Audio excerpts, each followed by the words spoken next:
Welcome back to my channel. This is Coin Nomad. 안녕하세요. 코인 노마드입니다. 비트코인 8만 1000불, 이더리움은 2000불이 깨진 1775불 지지선을 깨고 하방으로 자리를 잡았습니다. 그리고 XRP 2불 03인데 1불 88 정도를 마지막 지지선으로 보고 있습니다. 여기까지만 잘 버텨준다면은 상승시 가파르게 상승할 수 있습니다. 방금 전에 트럼프가 이런 말을 했습니다. 시장이 곧 상승할 것이라고 말했는데 하지만 현재도 하락하고 있죠. 많은 미디어에서 트럼프가 쓰는 언어가 예전과 틀리고 10대들의 언어 습관이 묻어있는 적이 있다라고 말을 했는데, 특히 크립토 관련한 이야기들이 단순한 생각, 단순한 언어를 사용하는 경향이 있는 것을 모두가 느끼곤 합니다. 이 이미지는 아들 베런이 트럼프에 와서 Tell them market is going to boom, 이 말은 트럼프가 방금 한 말입니다. 시장 오를 거니까 걱정하지 마라. 주식 오를 것이다. 톰 리도 그랬습니다. 이제는 트럼프가 미국 주식시장을 올릴 수뿐이 없다. 마지막 한계선까지 왔다는 얘기입니다. 더 이상 내려가면 안 된다. 더 이상 내려가지 않을 것이고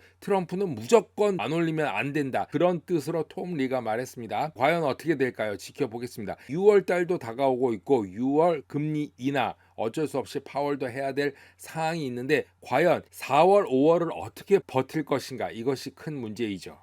어제 트럼프가 화나면서 올린 글입니다. 트럼프 관세가 전 세계를 흔들면서 5억 2천만 달러의 크립토가 청산이 되었다고 합니다.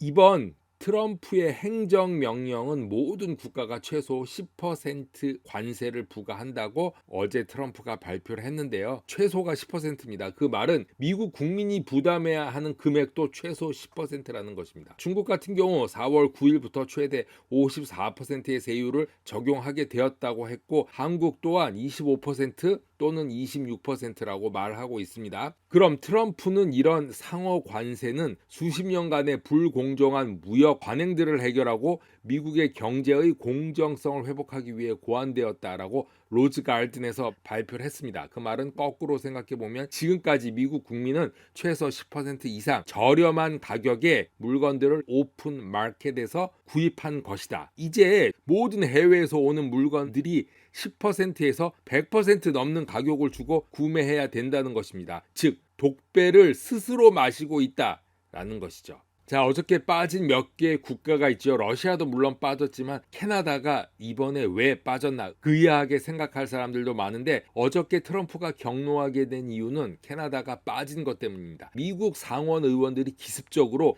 캐나다에 부과되는 관세를 철회하기 위한 결의안을 상정했는데 기적적으로 이게 통과가 됐습니다. 51대 48로 통과가 되었다. 원래는 52대 47 상정안은 통과될 수 없는 건데 어저께 통과된 이유는 공화당에서만 4표가 이탈을 한 겁니다. 캐나다 관세에 반대표를 던진 공화당 상원 의원이 있는데 이번 관세 발표로 캐나다가 부득이하게 빠졌죠. 그 4명의 이름을 트럼프가 화가 나서 4명을 순차적으로 불렀습니다. 하지만 끝난 것은 아닙니다. 아직 하원 투표가 남아있고 대통령 트럼프 서명이 필요한데 쉽지는 않다고 보고 있습니다. 하지만 트럼프가 결국에는 거부권을 행사할 것이라고 예상합니다. 계속 저항하다 보면 문은 열릴 수 있다. 과거 역사를 보면 분위기가 한순간에 바뀔 수도 있는 거죠. 그럼 다시 돌아와서 트럼프가 화나서 올린 글 4명을 보면은 켄터키의 미치 맥코넬, 메인의 수잔 콜린스, 알래스카의 리사 머코프스키, 그리고 켄터키의 랜 폴도 나왔습니다. 랜 폴은 자기 스스로 이렇게 올렸습니다. 관세는 미국 국민이 내야 되는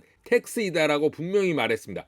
관세는 세금이다. 미국한테 유리한 게 아니라 불리한 것이다. 독배다. 왜 이걸 하느냐? 랜 폴은 이렇게 말하고 있는 것입니다. 도널드 트럼프는 이렇게 긴 글을 올렸는데 이 글의 내용을 보면은 캐나다를 처벌하지 않기 위해 민주당의 노골적인 추진에 맞서 싸울 것이다. 자, 이거는 민주당이 올린 것이고 민주당이 계획한 것이다. 이렇게 생각을 하는 것이죠. 민주당은 우리 공화당 상원 4명의 의원들의 약점을 보여주기 위해서 폭로하기 위한 책략이다라고 말하고 있습니다. 우리 공화당 하원 의원들은 결코 승인하지 않을 것이며 나도 마지막 대통령으로서 결코 서명하지 않을 것이다 라고 분명히 했습니다. 또 뒤에 말도 안 되는 말들을 했는데 펜타닐이 통제되지 않고 차별 없이 미국에 쏟아지는 것을 허용하지 않을 것이다. 펜타닐이 캐나다 국경을 통해서 들어오는 것은 얼마 되지 않습니다. 멕시코나 다른 루트 경로를 통해서 많은 양이 들어오지 오히려 캐나다에서 결함을 사가지고 미국으로 오는 건수가 더 많다고 합니다. 그리고 트럼프는 켄터키주나 알래스카에 있는 국민들은 찬성한 공화 상원들에게 연락해서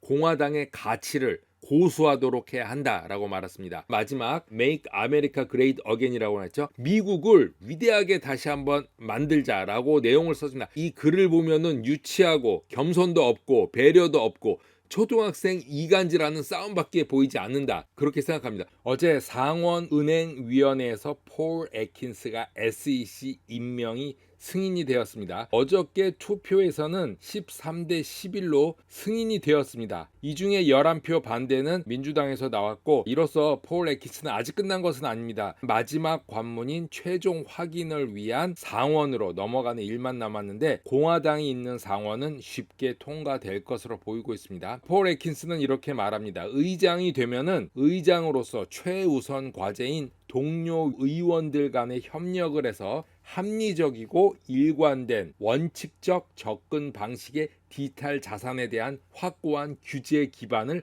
제공할 것이다 라고 분명히 했습니다. 코인 텔레그래프 인터뷰에서 비트맥스의 아서 헤이즈는 결국 비트코인이 촉매제가 되어서 크립토 시장은 죽지 않고 랠리를 시작할 것이다 라고 전하고 있습니다. 4월을 이렇게 터닝 포인트로 보고 있는데 최근 비트맥스 설립자 3명 모두에 대한 사면이 있었죠. 큰 사건에 연루되지 않았다면 거의 모든 사건이 SEC 뉴욕 검찰에 의해서 종결이 되고 있습니다. 연준은 미국 국채 정책부터 시작해서 양적 긴축을 끝내고 양적 완화로 전환할 것이다 라고 설명을 하고 있습니다. 적어도 국채에 관한 양적 긴축은 단기적에서 중기적으로 멈출 것이며 국채를 순매수할 것이다 라고 이것은 국채의 양적 완화라 이렇게 말을 하고 있습니다. 비트코인이 저점으로 다가가고 있고 미국 주식이 지속적으로 하락하더라도 지난 11월 크립토가 고점 이후에 지역적 저점을 지금 만들고 있어서 멀지 않아 반등을 시작할 것이다. 확실하다.